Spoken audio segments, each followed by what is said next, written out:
So I wanted to come on here and do another video for you guys. Now that I am up and dressed and on about to go on my way, I'm working from home today, as you can see. Um, a lot to do today.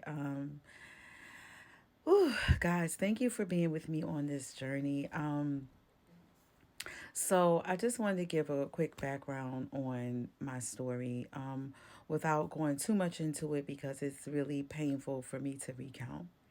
So I left my marriage October 22nd of 2023. Well, actually, I left my home because that morning my husband said to me, I can't imagine 10 years with you or 20 years with you. But he was like, and I'm prepared for whatever the consequences come from me saying this. Um, and let me just say, this was a continuing thing. My husband would always say to me, and I would always like beg him, please keep me. I love you. I'll do better. And it would always like throw me for a loop because I could never figure out what was I doing wrong. Like, why couldn't you love me? Or why am I always doing bad things? Why are you always upset with me? Why are you always angry with me? He had done this previously in August. And I had gone to a friend's house for a week. And he was like, okay, now I love you again. And then a few weeks prior to that, this was like always like the breadcrumbing, pushing me away and pulling me back. And just finally on October 22nd, I couldn't take it anymore. And when I left, I went no contact for 2 months. But I wasn't doing the work of healing in that no contact. I found out later that he was hoovering me, and not only was he hoovering me, but the mistress that I had no idea that he had been seeing was also hoovering me, screenshotting my statuses that they would use later weaponize against me. So I jumped ahead of myself.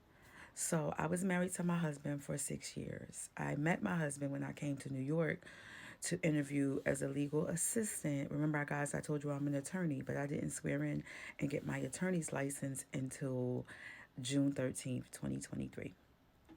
Up until that time, I had been working in New York as a legal assistant, and then I transitioned into becoming a teacher and getting my master's of arts in teaching from Relay Graduate School of Education while also pursuing my PhD. I have 6 years of my PhD from at Capella University.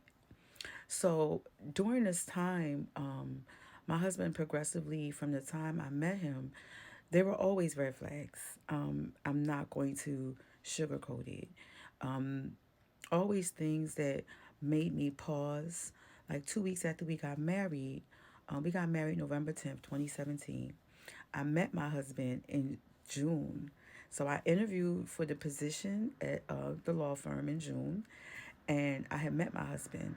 Um, I thought he was a waiter at a high end restaurant in New York, but he actually was a food runner. But I just thought he was so nice and so charming. And I went back.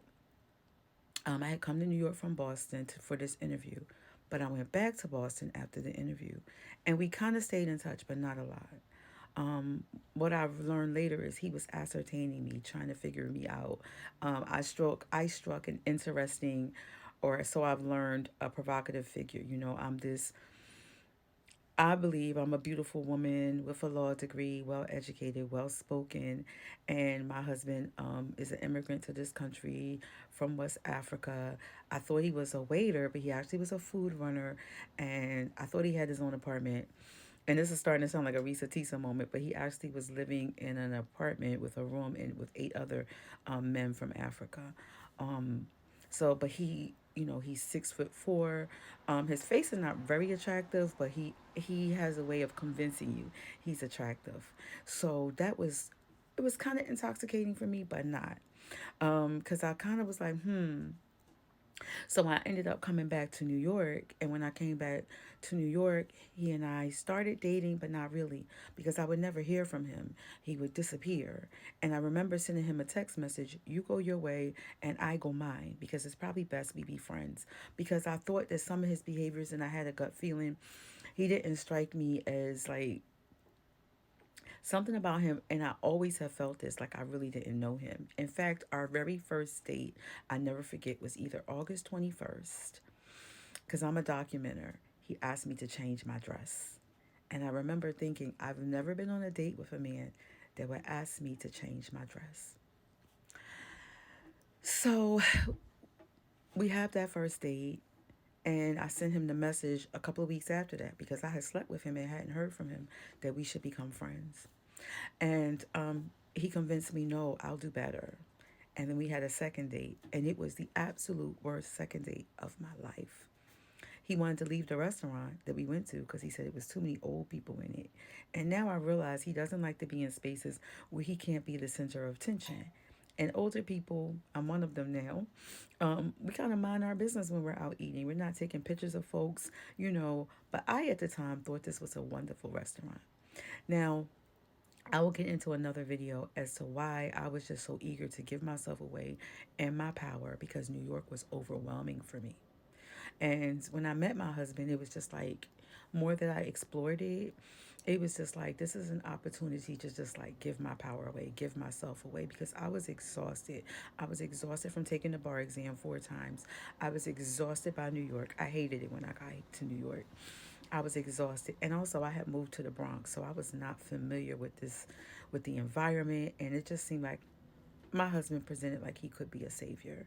Like he could take me from this and it just seemed like maybe I could have a fairy tale life. I had went to law school while living in a homeless shelter. So I said, I can have a fairy tale life. He'll make everything better. Like it's like I wanted to keep part of myself, but I didn't want the hard parts. I thought he could take the hard parts. Um, so, we never really dated.